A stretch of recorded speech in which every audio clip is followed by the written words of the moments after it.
என்ன உங்கள் பாவி ஞாயிற்றுக்கிழமை இந்த சிக்கன் ரெசிபியை மறக்காமல் ட்ரை பண்ணி பாருங்கள். இது என்னோட பாட்டி ரெசிபி, கண்டிப்பாக சூப்பராக இருக்கும். நீங்களும் ட்ரை பண்ணி பார்த்துட்டு வந்து பிடிச்சிருந்தா சப்ஸ்கிரைப் பண்ணிக்கோங்க. இந்த ரெசிபி பண்ணுறதுக்கு ஒரு பேனை ஹீட் பண்ணி அதில் 2 ஸ்பூன் ஆயில் ஆட் பண்ணிக்கோங்க.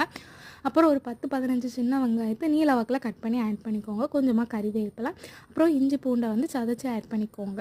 இதை நல்லா பச்சை வாசனை போகிற அளவு வதக்கினதுக்கு அப்புறமா போன்லெஸ் சிக்கன் பீசஸை வந்து குட்டி குட்டியாக ஒரே ஷேப்பில் வந்து நறுக்கி ஆட் பண்ணிக்கோங்க. அதை லைட்டாக சாட்டே ஆனதுக்கு அப்புறமா அதில் வந்து ஒரு காஞ்ச மிளகாவை 2 பிச்சு ஆட் பண்ணிக்கோங்க. இந்த ஸ்டேஜில் ஆட் பண்ணுங்கள், ஃப்ளேவர் நல்லாயிருக்கும்.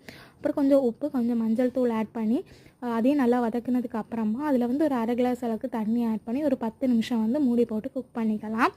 இது குக் ஆகிற டைமில் வந்து இதுக்கு ஒரு பேஸ்ட்டை வந்து ரெடி பண்ணிடலாமா. அதுக்கு ஒரு கப் அளவுக்கு கோகோனட் ஆட் பண்ணிக்கோங்க. கொஞ்சமாக சோம்பு, ஜீரகம், மிளகா பொடி, மஞ்சள் பொடி, அப்புறம் நல்ல மிளகா ஆட் பண்ணி அதை குறை குறைன்னு அரைச்சி ஆட் பண்ணிக்கலாம்.